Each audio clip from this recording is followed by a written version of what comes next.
Very good morning, dear friends.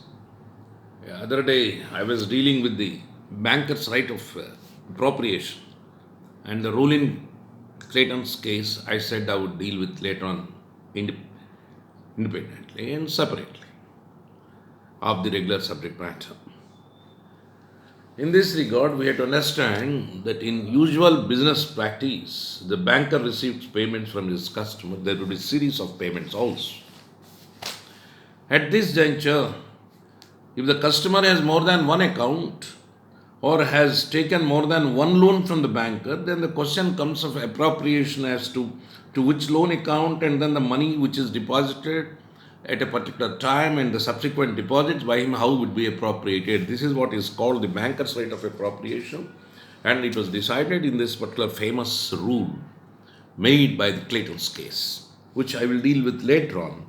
The prima facie principles come into picture at this juncture happen to be sections 59 to 61 of the Indian Contract Act, which contain the provisions regarding right of appropriation of payments. The same principles will apply here also, so far the Indian scenario is concerned. Prima facie, in fact, section 59 is vested with a particular power to this particular creditor, saying that the right of appropriation is vested in the debtor who makes a payment to his creditor to whom he owes several debts. There is a right of appropriation given to the banker as a creditor.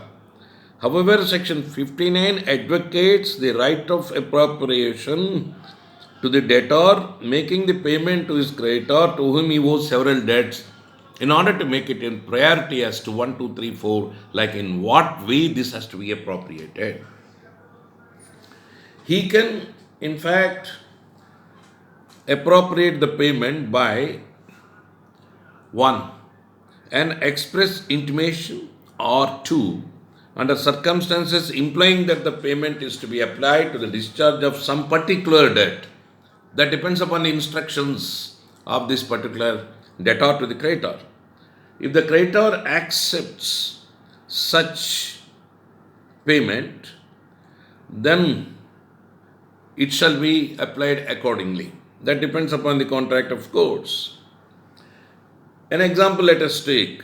X owes to Y several debts, including 1 lakh rupees upon a promissory note, which falls due on a particular date. Then he owes Y no other debt of that amount. So, if an amount is paid subsequently, the payment is to be applied to the discharge of the promissory note alone, because there is no other, in fact, debt available. Subsequently, debt has come. The one which is made first will be appropriated against the promissory note, the balance will be appropriated against the others.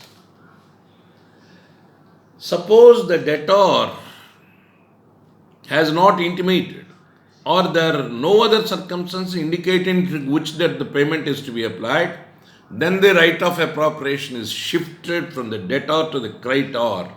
Then the creditor may apply this at his own convenience and discretion to any lawful debt actually due and payable to him from this particular debtor.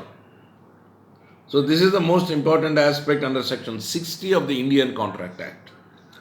Now section 61 says, I am talking of section 59, 60 and 61 of the Indian Contract Act 1872. 61 says, where neither party makes any appropriation, the payment shall be applied in discharge of the debts in order of time. This is the most important aspect. If the debts are of equal standing, the payment shall be applied to discharge of each proportionately. Or in seniority, then it will go in seriatim.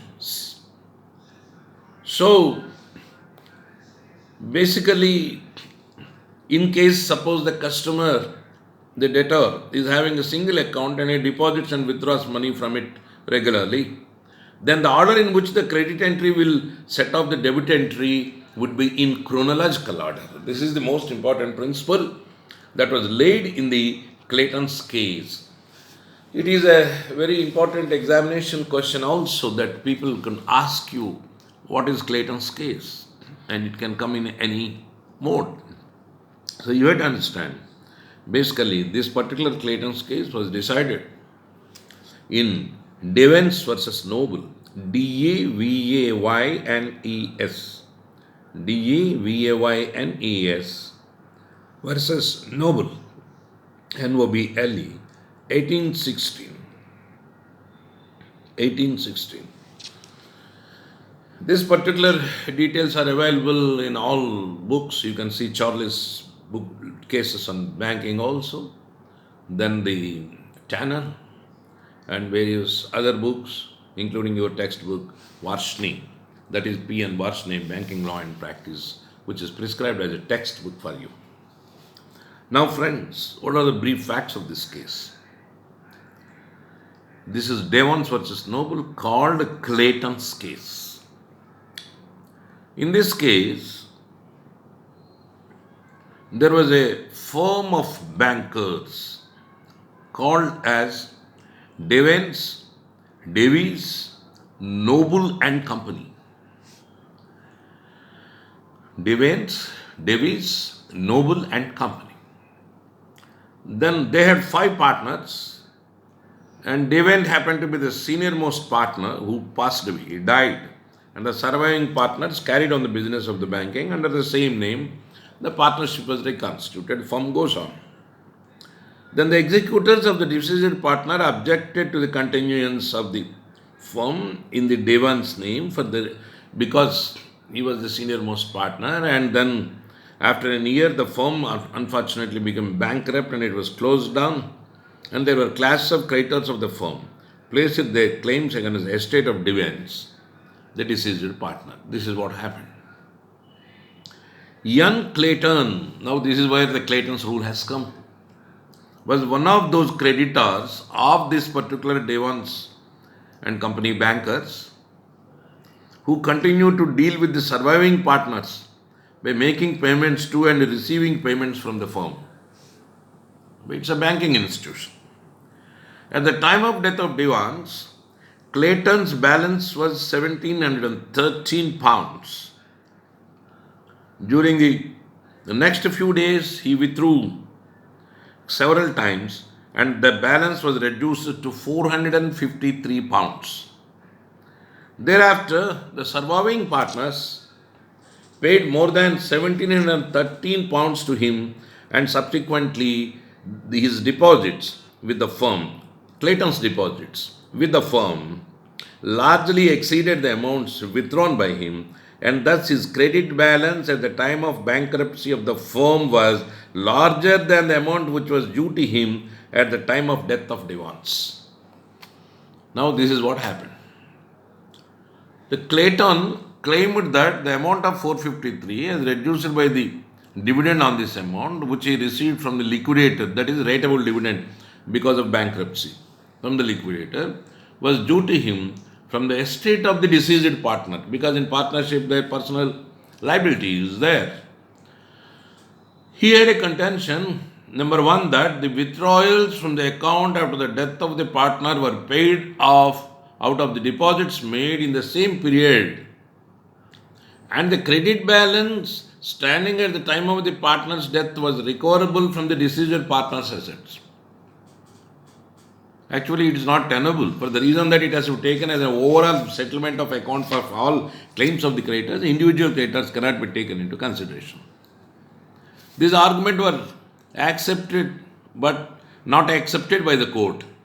Then Clayton's claim was rejected. So the learned judge named William Grant Amor observed and laid a general rule of appropriation which is called as Clayton's rule, which is applicable in India and all over the globe also. Clayton's rule. Very good, in fact, subject for examination purpose. What he says, this is the case of a banking account. I am in verbatim reading the judgment, where all the sums paid in form 1, blended fund, the parts of which have no longer any distinct existence, that is the concept of insolvency. In such a case, there is no room for any other appropriation than that which arises from the order in which the receipts and payments take place and are carried into the account. Presumably, it is the sum first paid in that is first drawn out. First paid in, first drawn out. Credit, debit. Presumably, it is the sum first paid in that is first drawn out. It is the first item on the debit side of the account that is discharged or reduced by the first item on the credit side. If it is the case of a overdraft. Thus, the first item on the debit side will be the item to be discharged or reduced by a subsequent item on the credit side. Then credit is more than credit balance, debit is more debit balance. If debit is more, it has to be paid in full by the customer to the bank. If credit is more, then he will receive rateable dividend. This is the principle. The credit entries in the account adjust or set off the debit entries in the chronological order. So, the first item on the debit side will be the item to be discharged or reduced by a subsequent item on the credit side. The credit entries in the account adjust or set off the debit entries in the chronological order. This is the principle laid in this Clayton's rule. The rule is derived from the Clayton's case, attained a great practical significance to the bankers. And in case of number one, death or retirement or insolvency of a partner of a firm, then the then existing debt due from the firm is adjusted or set off by subsequent credit made in the account. The banker thus loses his right to claim such debt from the assets of the deceased, retired, or insolvent partner, and may ultimately suffer the loss if the debt cannot be recovered from the remaining partners. Therefore, to avoid the operation of the rule given in the Clayton's case, the banker closes the old account of the firm and opens a new one in the name of the reconstituted firm. Thus, the liability of the deceased, retired or insolvent partner, as the case may be, at the time of his death, retirement, or insolvency is determined, and he may be held liable for the same. Subsequent deposits made by surviving solvent partners will not be applicable to discharge the same. But so far appropriation is concerned, this principle is applied even today, that first, debit entry, next credit entry, first debit entry will be appropriated and it will run into balance.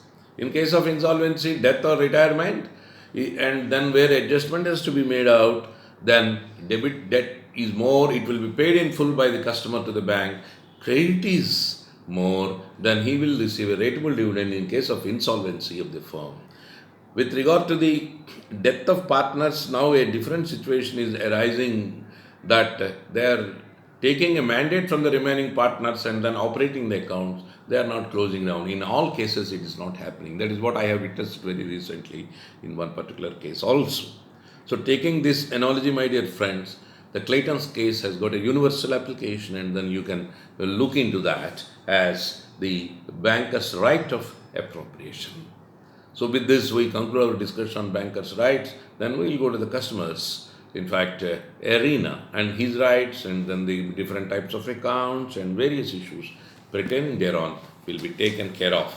And then I will come back to you with that again. Thank you very much. Have a nice day. Good day to all of you. Bye bye. Thank you.